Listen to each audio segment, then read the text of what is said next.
네, 시간이 되었으므로 진행하겠습니다. 먼저 출석 여부부터 확인하겠습니다.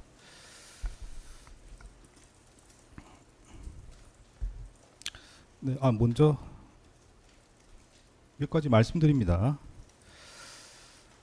재판 진행에 앞서서 특별검사의 중개 신청에 대하여 허가하였음을 말씀드립니다. 다음으로 법정 질서 유지에 대해서 말씀드리겠습니다. 법원조직법 제61조에 의하면 재판장 명령에 위반하거나 폭언, 소란으로 심리를 방해하거나 재판의 위신을 현저히 훼손하는 자는 20일 이내 감치 또는 100만 원 이하의 과태료에 처할 수 있습니다. 불미소론이 없도록 협조해 주시면 감사하겠습니다. 지금부터 2026년 7월 13일 서울중앙지방법원 형사 33부 사건 번호 2025 고합 1744호 사건의 판결 선고를 진행하겠습니다. 출석 확인하겠습니다. 특검에서 누가 나오셨습니까? 예, 특별검사부 박노수, 파견검사 추혜윤, 오승은, 이희욱 검사 출석했습니다. 네, 피고인들 나오셨고요. 변호인 누가 나오셨습니까? 최명성, 유정아 변호사 출석했습니다. 네. 피고인들에게 묻습니다.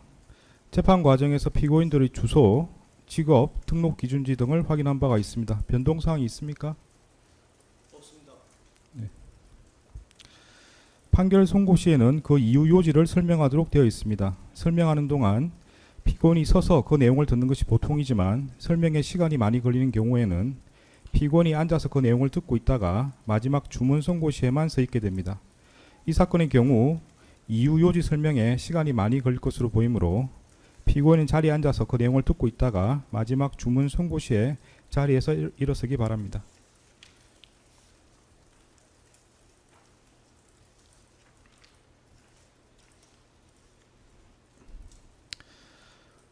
피고인들은 정치자금법 위반 혐의로 기소되었습니다.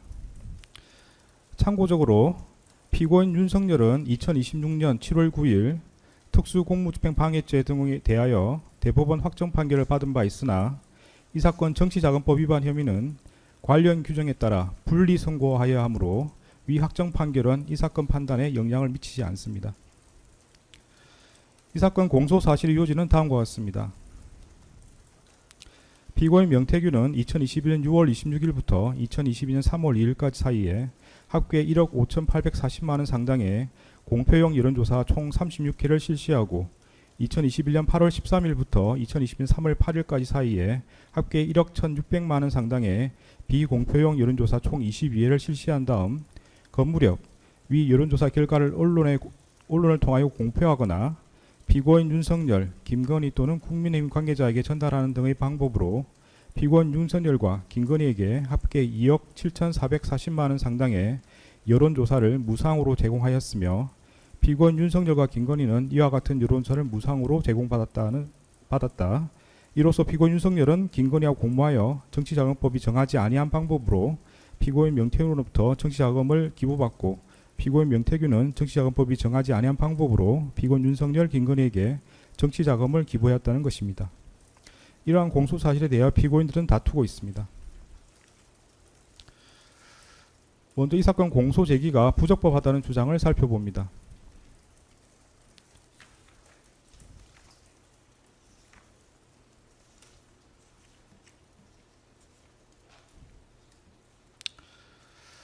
피고인 명태균과 그 변호인은 이 사건 공소 사실은 범죄 일람표상 범죄의 횟수, 금액이 부정확하고 일부 범행 일시가 잘못 특정되었으므로 기수 시점이 명확하지 않아 피고인의 방어권을 침해한다는 취지로 주장합니다.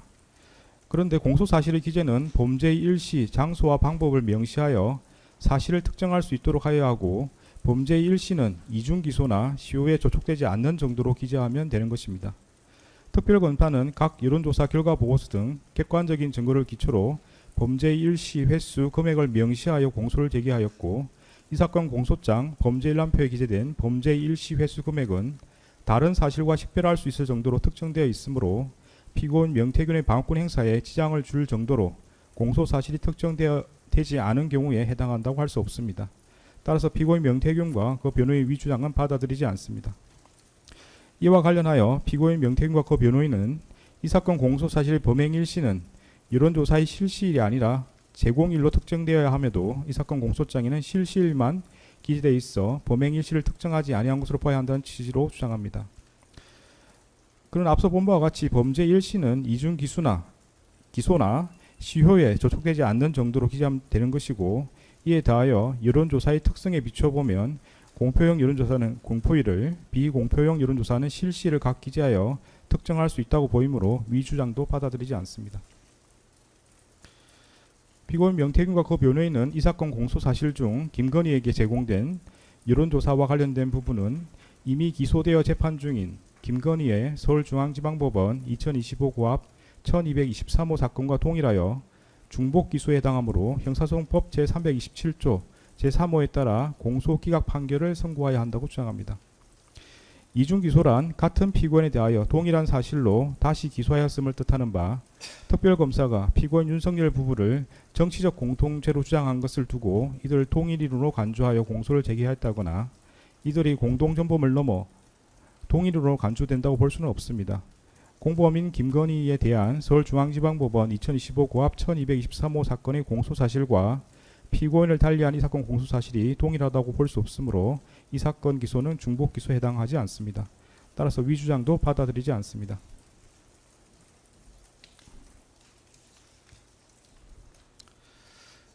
유무죄에 대해서 살펴봅니다. 이 사건 공소사실에 대해서 피고인들은 다음과 같이 다툽니다. 피고인 윤석열 부부는 피고인 명태균에게 여론조사 용역을 의뢰 내지 지시하거나 여론조사 계약을 체결한 사실이 없고, 피고인 윤석열 부부와 피고인 명태균 사이의 문자 메시지 내용은 단순한 정보 교류에 불과하다. 피고인 명태균은 자신의 영향력 확대 및 미래한국 연구소의 영업활동의 일환으로 대선 여론조사를 진행하고 일방적으로 그중 일부만을 피고인 윤석열에게 전달한 것일 뿐이므로 이를 두고 정치자금법상 기부행위에 해당한다거나 피고인들에게 정치자금법에서 금지하는 기부의 고의가 있었다고 볼 수 없다. 김영선의 공천은 피고인 명태균이 2021년 6월 26일부터 2022년 3월 8일까지 실시한 대선 여론조사와 무관하고, 피고인 윤석열 부부는 김영선의 공천에 대해 영향력을 행사하는 등의 어떠한 역할도 하지 않았다.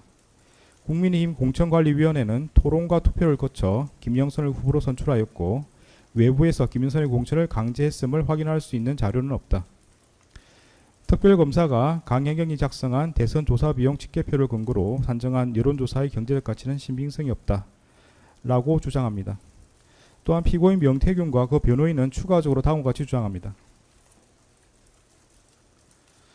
특별검사는 이 사건 여론조사 실시 비용 전액을 곧바로 기부액으로 특정하고 있으나 정치자금법상 기부액은 수수자가 얻은 객관적 재산적 이익을 기준으로 산정해야 하며, 피고인 명태균이 지출한 비용 전체가 자동적으로 피고인 윤석열이 이익이 되는 것은 아니다.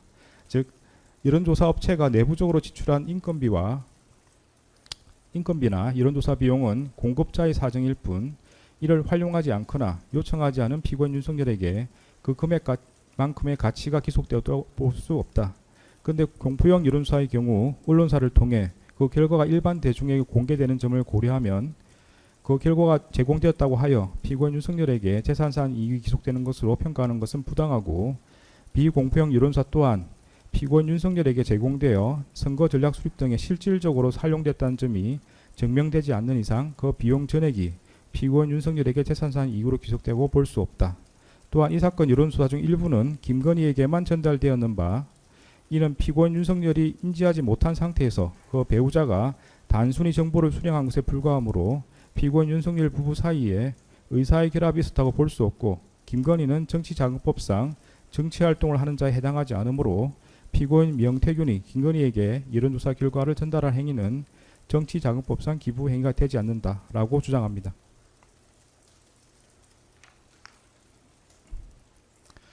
세부 내용이 복잡하므로 결론을 먼저 말씀드립니다. 이 사건 공소사실에 대하여 일부 유죄, 일부 무죄로 판단합니다.